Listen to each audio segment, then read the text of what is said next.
Hello everyone, welcome to the channel Enlightening World, and today we are going to cover the lesson The Ailing Planet of Class 11th.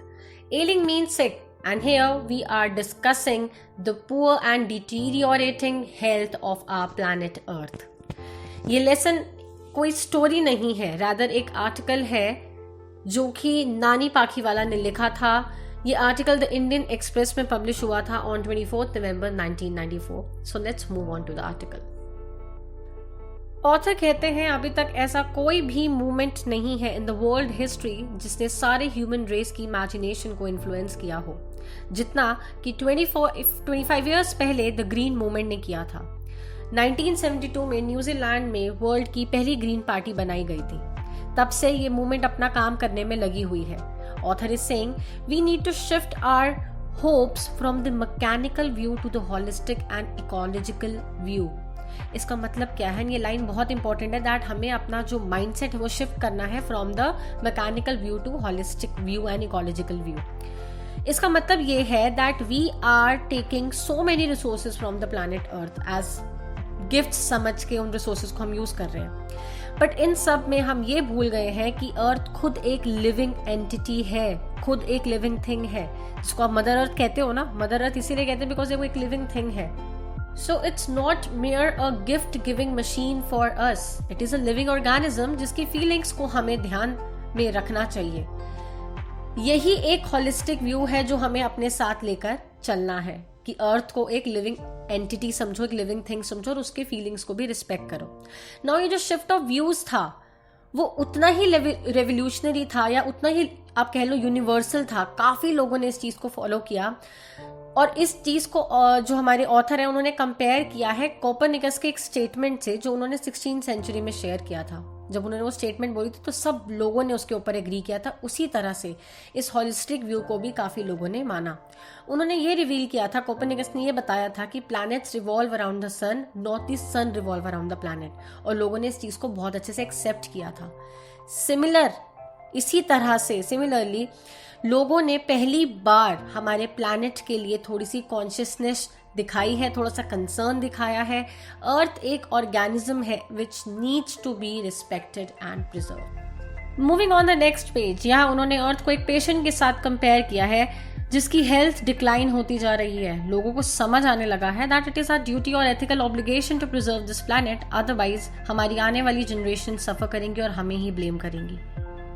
1987 में world commission on environment and development ने sustainable development के concept को काफी promote किया था. Sustainable development is development that meets the need of present without compromising the ability of future generation to meet their needs.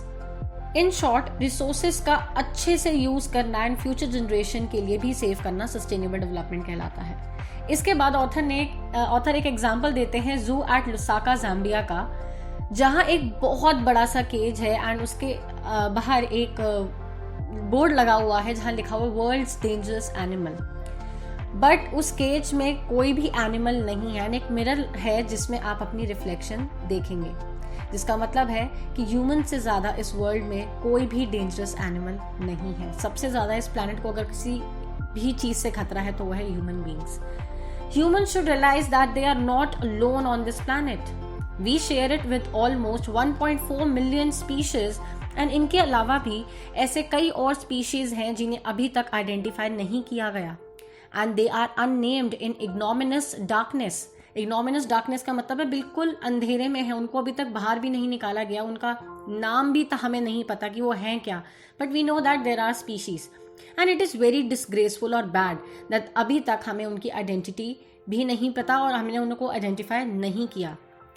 बहुत सारी commissions बनाई गई जिनका मोटिव प्लैनेट को सेव करना था. One such commission was branded commission, जिसने question उठाया कि क्या हम हमारी आने वाली जनरेशन को सिर्फ डेजर्ट्स एंड एलिंग एनवायरनमेंट ही देंगे. Moving on to the next paragraph, mister Lester and Brown in his book the global economic prospect earth has 4 bio systems. उन्होंने बताया, लेस्टर ब्राउन ने, कि अर्थ के 4 मेन बायो सिस्टम्स हैं, 4 principal bio systems: fisheries, forest, grasslands and croplands. And इन सब से मिलकर बनता है हमारा इकोसिस्टम. और मैं आपको ये भी बता दूं कि इन 4 बायोसिस्टम से ही हमें बहुत ज्यादा रिसोर्सेज मिलते हैं. In addition to food, These systems provide us with all the raw material from which we set up industries. जैसे कि मैंने आपको बताया, फूड के साथ साथ बहुत सारे रॉ मटेरियल्स भी मिलते हैं हम इन 4 मेजर प्रिंसिपल बायोसिस्टम से, जिनसे हम इंडस्ट्री सेटअप करते हैं. बट ह्यूमन इन सिस्टम्स पर ऐसा क्लेम करते हैं जैसे इनकी कोई लिमिट ही नहीं है. That's why we have reached to an unsustainable level. अब हम एक सस्टेनेबल लेवल पे नहीं है, बिल्कुल बैलेंस जो था चीज़ों का वो ख़त्म होता जा रहा है. एंड इसी वजह से आजकल जो फिशरीज हैं वो कोलैप्स होती जा रही हैं, फॉरेस्ट डिसअपेयर हो रहे हैं and grasslands are converted into barren land. आजकल वैसे भी सभी बहुत प्रोटीन कॉन्शियस हो गए हैं, अपनी डाइट को प्रोटीन रिच बनाना चाहते हैं.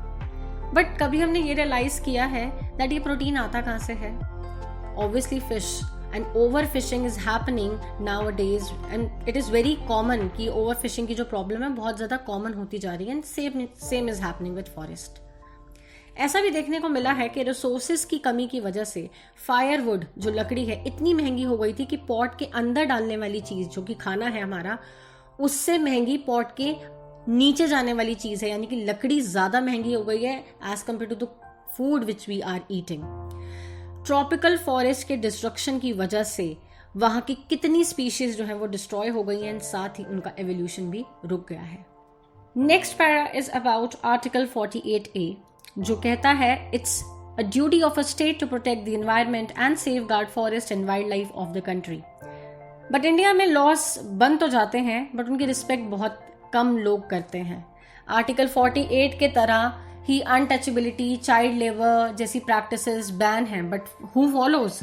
इसकी वजह से इंडिया का मतलब इस मेंटालिटी की वजह से जो हम मेंटालिटी लेके चलते हैं कि लॉस तो बन गए लेकिन उनको फॉलो नहीं करना, इसी वजह से इंडिया का फॉरेस्ट कवर सबसे जल्दी डिप्लीट होता जा रहा है. Moving on to the next page, another important issue was highlighted that is high population, जो इन सब प्रॉब्लम्स का एक मेन रीजन है. इनकम्स तो है बट सबके लिए नहीं. रिच एंड पुअर के बीच में जो गैप है वो बढ़ता जा रहा है. We need to understand the importance of family planning. More children doesn't mean more workers, it means more people, more utilization of resources. India इन सब कंडीशंस को फेस कर रहा है due to its high population. पहली बार human history में लोगों के बारे में नहीं, इस प्लैनेट के लिए कंसर्न के बारे में बात हुई है. It's high time that we need to think about our future generation and this is the era of taking responsibility of our task. जो किया है उसकी रिस्पॉन्सिबिलिटी लेकर उसको सही करना बहुत ज़रूरी है हमारी आने वाली जनरेशन के लिए. At the end of the article, 2 quotes are shared. Let's understand them. Margaret Thatcher said, "No generation has a free hold on this earth. All we have is a life tenancy with a full repairing lease." इस thought में ये clear किया जाता है कि किसी भी generation का इस प्लैनेट पर कोई राइट नहीं है. This land is not free hold. In fact ये लैंड हमें लीज पर मिला है, हम इसके टेनेंट्स हैं, हम किराए पर रहते हैं यहाँ पर. एंड जो भी हम डिस्ट्रॉय करते हैं वो जाने से पहले हमें रिपेयर करके जाना पड़ेगा. Whatsoever harm we have caused to this planet, we need to repair it because we are the tenants of this planet. The second quote is, Lester Brown said, "We have not inherited this earth from our forefathers. We have borrowed it from our children." Which means we have borrowed this place from our future generation. It belongs to them. हमारे आगे आने वाली generation को belong करती है, उनसे हमने बोरो किया है. We cannot do anything to this planet. That's the end of the article and the lesson 2. तो यहाँ पे हमारा लेसन खत्म होता है. For question answers, click on the link given in the description box. Stay tuned for the next lesson and don't forget to share, like and subscribe.